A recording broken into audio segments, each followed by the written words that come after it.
Hello, welcome back to another pen talk. Yeah, this is actually an ink talk, but it is related to fountain pens because the ink is a fountain pen ink. I've seen so many examples of this ink in use that I had to get a bottle. There was a posting on one of the Facebook forums that talked about this ink available on Amazon. So I went on Amazon and ordered it, and same-day delivery, which is mind-boggling.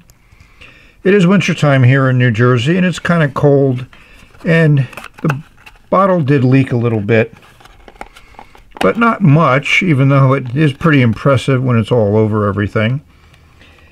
And as part of the ink vent series, this is, I think, the first ink that they had, at least that's what they talk about.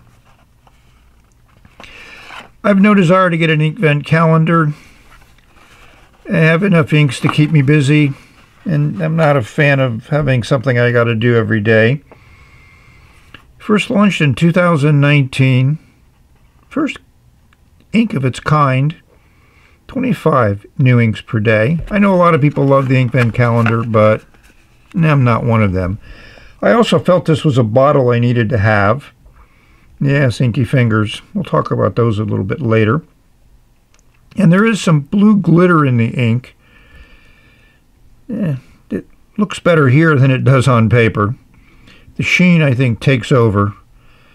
And that is a nice label that has a lot of sheen and shimmer in it.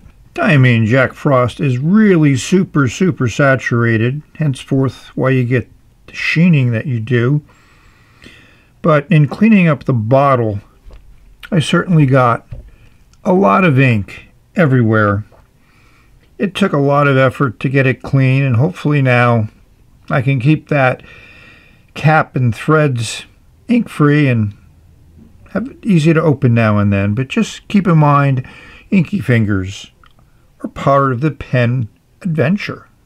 I knew it was taking a risk getting ink delivered in wintertime, and it did leak out of the cap. Not much, because the bottle was still pretty full when I finally got the cap off. But I can't read everything that's written here. It's nice to see Diamine talk about papers and everything else in order to get the ink to work like you see here in this huge glob here.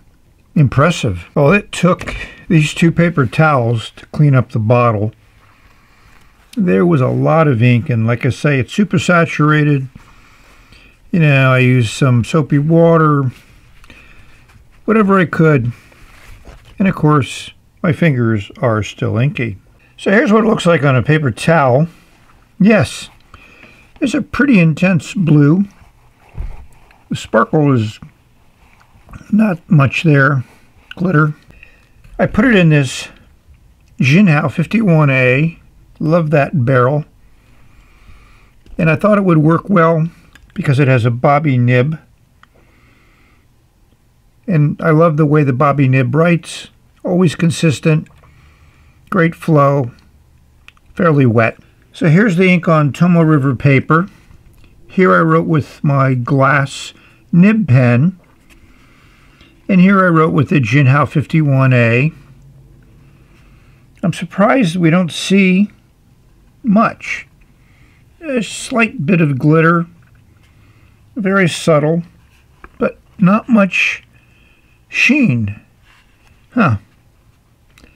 Interesting ink. I do love the color great blue. So I've done a little bit more writing on the Tomoe River paper, and I just wanted to show you that if you glob on the Jack Frost, it does have some nice sheen to it. But down below is some of the sheening Chinese inks that I have that I really like.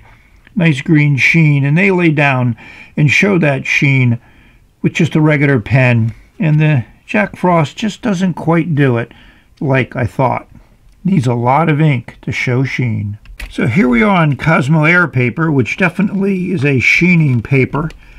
The ink lays on top and dries, and that brings out the sheen. You can see a little sheen there in the Jack Frost, a little bit of an outline of the red sheen, but it's subtle. And you don't see any of the glitter. So if you look at Glen the Sea and Purple Amethyst, you'll see a nice green sheen on those inks on this Cosmo Air paper. Same thing on the other parts, and you can see the smear, what type of color the ink is.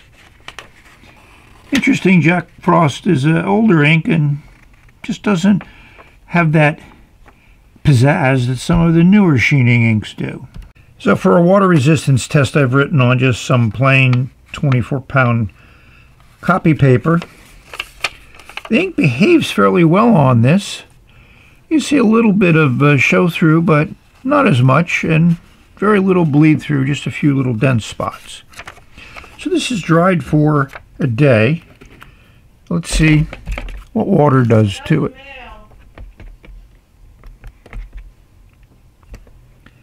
I expected a little bit of the color to come off pretty quickly, and that seems to be the case. So we're going to leave it set for 5 minutes or so and come back.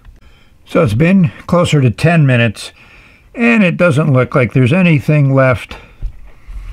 Let's pull it out.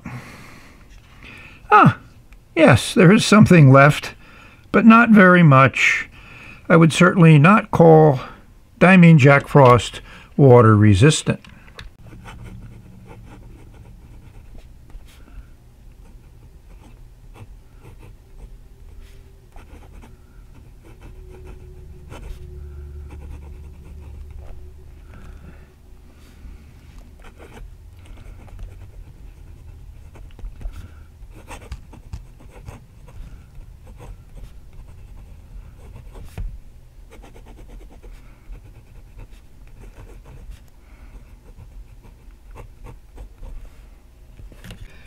So, to just talk about the Diamine Jack Frost as an ink, it has good flow, great saturation, excellent blue family of color, lays down a nice line. I mean, I like it from that perspective. Sheen and shimmer, they're there. They're very subtle.